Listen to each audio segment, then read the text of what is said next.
دانش از علم است، علم است از کتاب، بهر علم آموختن بنما شتاب. در ایام کودکی شخص را با کتاب آشنا نمودن نشانه معرفت و فرهنگ دوستی می باشد.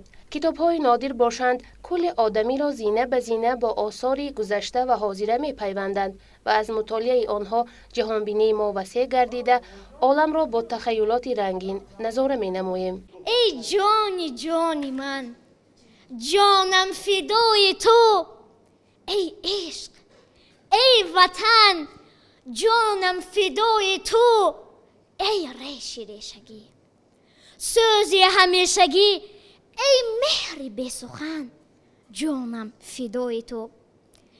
طوفان خون من، طغیان خون من، ای نبض زیستن، جانم فدای تو، ای آتش دلم، از آب و از گلم سوزان زبانه زن، جانم فدای تو. بود و نبود من، ای عشق، ای وطن، در جنگ تن به تن، جانم فدای تو.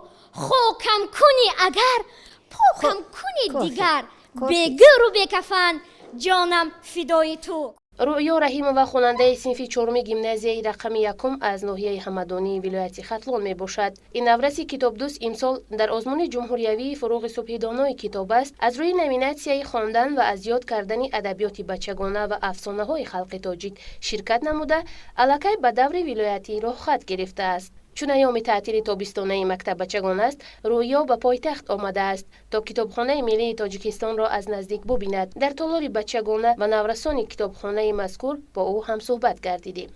از کتاب الفبا ما حرف را یاد میگیریم، از کتاب زبان مادری ما خواندن را یاد میگیریم و مثل همین ها شاعران بچگانه تاجیک کتاب‌های را آفریدند که ما از آنها جهانبینی خویش را وسیع می‌گردانیم. من 121 تا کتاب خوانده ام، 13 تا لطیفه میدانم، 20 تا پند میدانم. پندها، لطیفه ها فرق بد و نیک، راست و چپ را به ما میفهماند. بد مکن که بد افتی، چاه مکن که خود افتی، چاه کن زیر چاه. از بیکار همه بیزار. بیشتر یوسف جان احمدزاده نوشته است، عبید رجب، لطافت کنجای و گلچهره محمدی و گلچهره سلیمان و مادر تو دوای دردی جانم باشی، مادر تو زمین و آسمانم باشی، از بودن تو قصر دلم قطع زند، مادر تو مرامی در جسم و جانم باشی. این چرا خودم فردم. گربچه تنبلک، تنبلکی هندلک، پشتکی در موش دید، وقتی سحر موش دید، خوز که خیزش زند، ناخونی تیزش زند، لیک مادرش نبود، زور شکارش نبود. در همسایه افندی توی برپا کرده است، یعنی توی کرده است.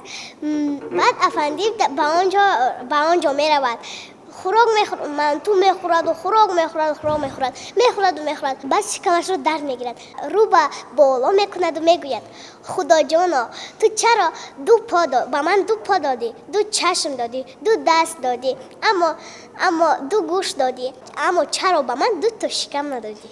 Pack on my shoes. 3, 4, open with joy. 5, 6, pick up stick. 7, 8, elect pen. 9, 10, scan و scan. پرچم خوش رنگی ما، جلوت شادی فضا، ما سوی فردا رویم تحت تو ای رهنما. رنگی بسا سرخ تو، لایق صد گفتگو، رمز دفاع وطن، عامل بختی نکو. رنگ سفیدت خوشا به هست چو صبح صفا، مثل دل تاجیک است روشن و آینه سا. سبز چو تازه بهار، پیک خوشی و بهار، منزل آباد ماست صبح در آن پایدار.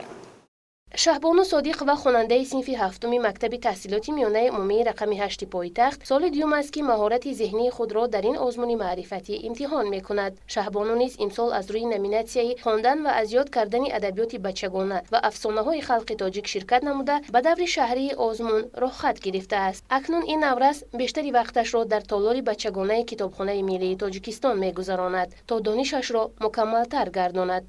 فروغ کائنات از آفتاب است، فروغ آدمیت از کتاب است. باید تذکر داد که سال دوم است که در آزمون جمهوریوی فروغ صبح دانایی کتاب است. در نامینه خواندن و از بر نمودن اشعار بچگانه و افسانه و روایت های خلق تاجیک شرکت می‌ورزم.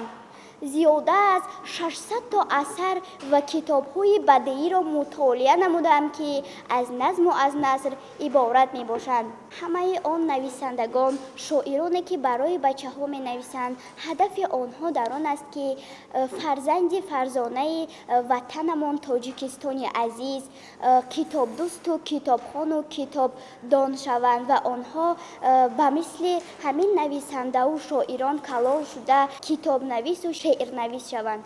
هر یک شخصی که کتابخوان می باشد یک شخصی صاحب احترام در جامعه به حساب می رود و او را تمام خلق و وطن شناخته احترام می کنند، زیرا شخصی کتابخوان به قله‌ای که خود آرزو می کند همه وقت می رسد. از استاد صدرالدین عینی در وصف مکتب یک شعر خیلی خوبی نوشتند و می خواهم برای بینندگان این شعر را قرائت نمایم. از فیض یزدان خوان از مکتب، بر لعل عرفان کن از مکتب. بی جان جسد را نبود حیات، جسم از انسان جان از مکتب. از مکتب باید آسایش دل، مغرور دلها زان از مکتب. آب از مکتب، نان از مکتب، شهد از مکتب، شام از مکتب. در چشم بینیش نور از دانش، در جسم دانش جان از مکتب. میخواستم از فرصت مناسب استفاده برده منتداری خویش را به پیشوای ملت محترم امام علی رحمان میرسانم که به ما نسل نورس جامعه چنین آزمون ها را به راه ماند تا که ما نسل نورس جامعه بیشتری وقتمان را به کتابخوانی و به علم آموزی گذرانیم.